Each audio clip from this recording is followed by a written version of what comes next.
A partir de agora, na nossa programação, você confere o nosso segundo episódio da série Caminhos da Sustentabilidade. E para falar sobre esse assunto, para conversar sobre economia, sustentabilidade e o ODS 8, né, que inclusive chancela esse momento da nossa programação, ele que carimba, né, todo o nosso conteúdo, o ODS 8 aparecendo na tela, de economia, crescimento econômico e trabalho decente, né, focado em sustentabilidade. Por isso, professor Luiz Carlos Ongarato se conecta a nós a partir de agora. Seja muito bem-vindo, professor. Boa tarde, Tôndolo. Boa tarde a todos que nos acompanham aqui na Sagres. É um prazer estar aqui mais essa terça-feira para falar sobre economia. E o nosso tema de hoje, dentro do Caminhos da Sustentabilidade, professor, é para falar da meta 8.2 do ODS, do Objetivo de Desenvolvimento Sustentável 8. Né? E ela fala sobre a taxa de variação anual do PIB real por pessoa ocupada. Esse é o tema, né? E destaca um pouco sobre isso e como a gente consegue elevar. Até como curiosidade, no site do IPEA tem de 2016 para trás. E 2014, 15, 16 foi de forte queda. Antes da gente entender um pouco desses números, professor, o que significa essa taxa? O que é levado em consideração para a construção dessa taxa? Bom, Tôndolo, apesar do nome ser um pouco complicado, vamos desmistificar aqui o que quer dizer essa taxa. Essa relação entre PIB e emprego, ela vai medir justamente se o nosso crescimento econômico ele é capaz de gerar mais empregabilidade para a nossa população. Por quê? É importante que, ao desenvolver um país, ao ele ter crescimento, ele também gere novos postos de trabalho, que a economia ela vai tratar o quê? Das pessoas. E, automaticamente, as pessoas com trabalho digno têm mais condições de melhorar sua qualidade de vida, enfim, ter uma vida um pouco mais confortável. E como é que eu construo? Assim, até o nome parecia até uma coisa grandiosa, que parece ser complicado. Como é que a gente compõe esses dados? Eu pego o PIB, divido pelo número de habitantes, de pessoas que estão trabalhando, como é que funciona? Bom, a gente não pega diretamente os valores da taxa de desemprego, né? Por exemplo, a quantidade de pessoas empregadas ou desempregadas.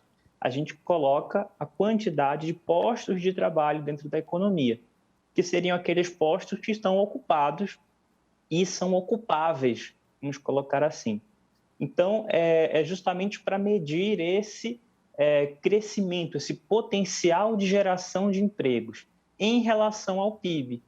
Então, eu vejo se o país está conseguindo gerar novos postos de trabalho conforme os pontos percentuais do PIB eles vão aumentando.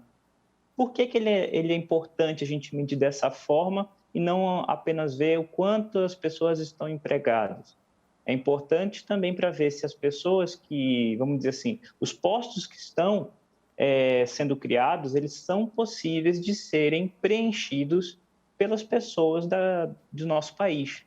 Então, ele acaba que é um indicador um pouco mais refinado para a gente entender essa dinâmica de crescimento e empregabilidade da nossa população, Tony. Então, eu posso concluir que nos dados do IPEA de 2014, 15 e 16, que a gente apresentou dados negativos, é uma taxa negativa, significa que nessa geração de empregos, geramos poucos empregos ou que geramos empregos que as pessoas não têm condição de ocupar?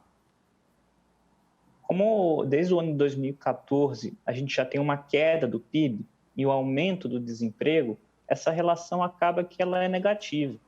Então, automaticamente, esse número ele é negativo quando o PIB ele vai decrescendo e vai aumentando também o desemprego dentro do país. Por isso que nos anos de 14, 15 e 16 ele teve esse fator negativo.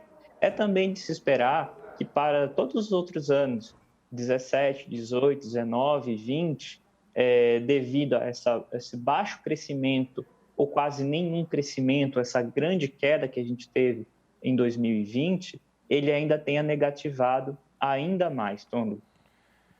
Eu até não consegui achar no site do IPEA os dados referentes a esse período que você citou. Por isso que me chamou a atenção. A gente teve momentos bons, né? Chegamos a uma variação de 5 pontos positivos, se eu não me engano, ali no final da década de 2010, né?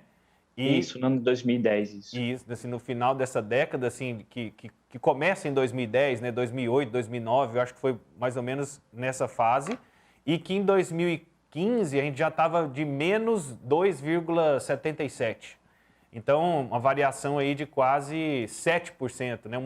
Se a gente fosse olhar por temperatura, seria uma amplitude térmica de 7 pontos, né? Então, particularmente me chamou a atenção sobre isso. Já que esse índice significa que a nossa capacidade de gerar emprego e também a de pessoas para ocupar esse emprego, é impossível pensar numa... e aí eu vou voltar a uma pergunta da edição anterior, a gente pensar que só com políticas públicas que se resolve e aumenta esse índice, ou o mercado consegue se regular nesse aspecto? Nesse aspecto, é importante o Estado ele direcionar em quais setores ou para quais setores ele deseja fomentar. Por exemplo, se a gente fomentar apenas setores que não geram empregabilidade, como é o caso do agronegócio, o agronegócio ele cresceu bastante, mas ele tem uma baixa capacidade de geração de emprego. Tanto é que o ODS 8, no tópico 8.2, ele vai falar justamente da proposta do Brasil para poder incentivar setores que são intensivos em mão de obra. Então, nessa retomada agora do Brasil, nos últimos meses, o setor do agronegócio gerou 300 mil empregos, enquanto que os setores de comércio e serviço, eles perderam até o momento 3 milhões de postos de trabalho. Então, é algo para a gente sempre observar isso. Para onde o Estado, né, o governo, ele vai direcionar o seu esforço.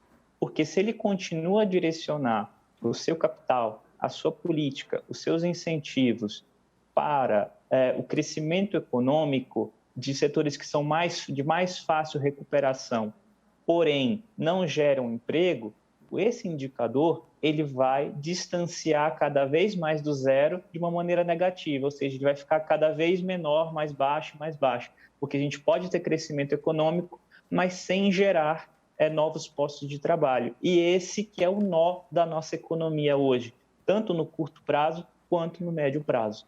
E aí, esse é o grande desafio, né, professor? Gerar emprego sustentável. Sustentável no sentido não só pelo aspecto verde, como foi na sequência anterior das nossas participações, mas na ideia, no sentido de empregos que cresçam de acordo com a demanda e ele permaneça, né, de uma forma perene. Eu acho que o termo que a gente pode até utilizar é esse ponto. E até você citou um termo, setores intensivos em mão de obra. Quem são eles? O que comem? Onde vivem? Setores intensivos em mão de obra são aqueles que empregam muitas pessoas. Por exemplo, o comércio. Vamos imaginar uma pequena loja no nosso comércio aqui, por exemplo, na 44, aqui em Goiânia. Você pode ver que são pequenas empresas, muitas, né, numa concentração, num espaço geográfico pequeno, e aí você tem uma série de pessoas, centenas, às vezes milhares de pessoas envolvidas naquela atividade. Então, a atividade do comércio é importante, assim como a atividade do turismo, atividade de serviços. O turismo ele é um setor que sofreu muito, ainda sofre, devido às questões decorrentes da pandemia. mas esse atraso que o Brasil teve de iniciar a vacinação e também de proteger as pessoas, ele causou o quê? Um descolamento, vamos colocar assim, né? Você teve um efeito potencializado do desemprego. Então, ao governo não ter medidas para proteção e também para, digamos, o fim da pandemia o mais breve possível, essa situação do desemprego ela se agravou. E aí a gente tem um complicador para o futuro, porque a gente não sabe se o emprego no futuro, de fato, ele vai existir. E esse é outro desafio aí para o futuro também, Tom. E você acabou citando anteriormente a força que o agronegócio tem, que as commodities têm, né? São os produtos primários, vamos dizer assim. Não sei nem se é esse o termo que se utiliza atualmente. Eu lembro que quando eu estudei lá no meu ensino fundamental, no meu ensino médio, né? Os produtos primários, secundários e terciários, as commodities estão ali. São produtos que geram volume, mas são de baixo valor agregado. E este produto é o que tem mantido a força do Brasil, né, e é o grande responsável pelo PIB de 1,2% de aumento no primeiro trimestre de 2021. O agronegócio, ele representa um setor intensivo de mão de obra? Não, Tônulo, infelizmente não. Porque a nossa cadeia do agro ela é muito curta. Vamos imaginar que a gente tem poucas agroindústrias, a gente beneficia muito pouco as nossas commodities, a nossa indústria metalúrgica ela é praticamente inexistente, a nossa indústria de eletrônicos, a nossa indústria automobilística, comparado aí com outros grandes países produtores, né, de bens duráveis ou bens de consumo, né? Então, a gente tem uma cadeia muito curta e acaba que, ao vender para uma matéria-prima com uma baixa verticalização ou uma baixa transformação, a gente acaba gerando empregos fora do Brasil e não dentro do Brasil. O Brasil ele é muito competitivo até que essa matéria-prima esteja no estágio muito bruto. Depois de certo estágio, não há um interesse de desenvolver isso dentro do Brasil. E acaba que as nossas políticas públicas elas ficam muito vazias, porque muitas vezes a gente só quer o quê? Resolver o problema do superávit primário. O que é o superávit primário? É resolver o problema lá do nosso déficit fiscal, de arrecadar mais do que a gente tem de pagamento. E aí, por conta desse desespero, acontece que nós não geramos emprego por não verticalizar a produção. E isso é uma estratégia que ela tem que ser vista de médio e longo prazo, porque não é do dia para a noite que a gente desenvolve produtos, desenvolve uma indústria toda voltada para a geração de empregos.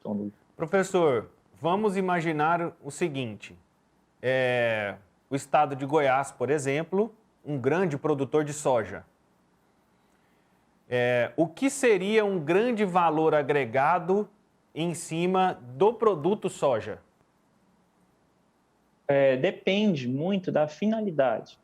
Vamos imaginar assim, que a gente tem uma cadeia totalmente voltada não somente para o consumo direto humano, a soja para o consumo humano, como a diversificações de produto à base de soja, mas também para a questão da produção animal, a questão da indústria de alimentos como um todo. É você atrair essas indústrias para dentro do nosso estado.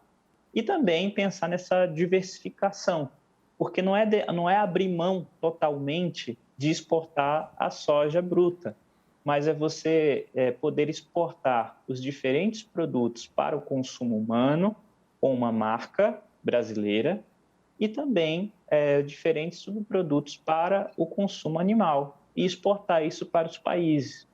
Tá? Então, são pequenas iniciativas que elas agregariam valor a esse produto e poderiam sim também compor a nossa pauta de exportações, hoje que ela é muito restrita ao produto bruto.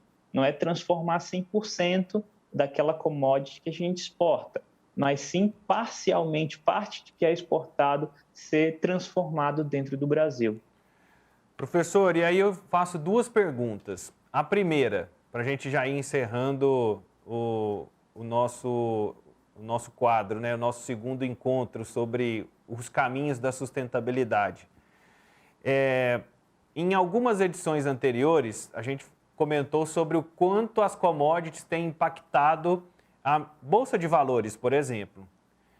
O mercado financeiro, Bolsa de Valores, renda fixa, ETFs e tudo aquilo que a gente, de alguma maneira, a gente sempre debate e traz aqui da nossa programação. De alguma maneira, eles interferem nessa taxa e colaboram com esse processo, com essa proposta dessa meta do ODS 8? Tondro, são coisas diferentes. O ODS 8 ele vai falar de crescimento econômico e geração de emprego. Isso seria, vamos falar um pouquinho aqui de macroeconomia, vou tentar desmistificar rapidamente, mas existe o lado da economia que a gente chama o lado real da economia, que tem a ver com os investimentos voltados para a geração de trabalho, né, de emprego. E um outro lado da economia que a gente fala dos investimentos, do mercado financeiro. O mercado financeiro ele serve para diminuir o risco das operações, ele dá liquidez, ele reage muito bem às expectativas em relação ao futuro e também ele financia as grandes empresas do Brasil. Essa é a finalidade, ele direta nessa, vamos colocar assim, direta e indireta nessa geração de empregos. Não é a finalidade de geração de empregos, porém ele ajuda de uma forma complementar a isso. Tá? Então, ele não é determinante para a geração de empregos, mas ele tem um certo papel no financiamento dos grandes projetos. E a última pergunta é, dentro desta proposta, né, do Objetivo de Desenvolvimento Sustentável 8, né, de promover trabalho decente e crescimento econômico sustentável, o quanto esta meta, que até ela não tem um item mensurável, né? Eu estou até acompanhando aqui, a meta diz atingir níveis mais elevados, mas não diz quanto, né? Então, mais elevados para o Brasil é um, para o Paraguai é outro, né? Tudo bem, todo mundo crescendo, essa é a meta. O quanto ela é importante para esse objetivo macro da Agenda 2030?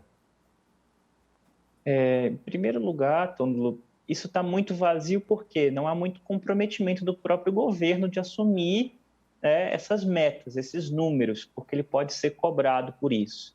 Mas como é que a gente pode pensar nessa geração de emprego para o ODS 8?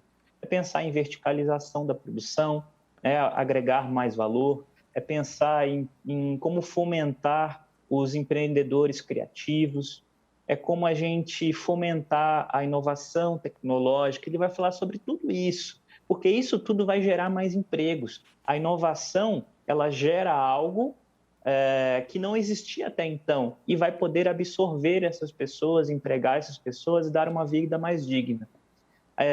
Um outro ponto interessante também é a própria qualificação em gestão. Hoje, no Brasil, a gente precisa ter muita qualificação em gestão, porque as empresas precisam crescer e serem eficientes.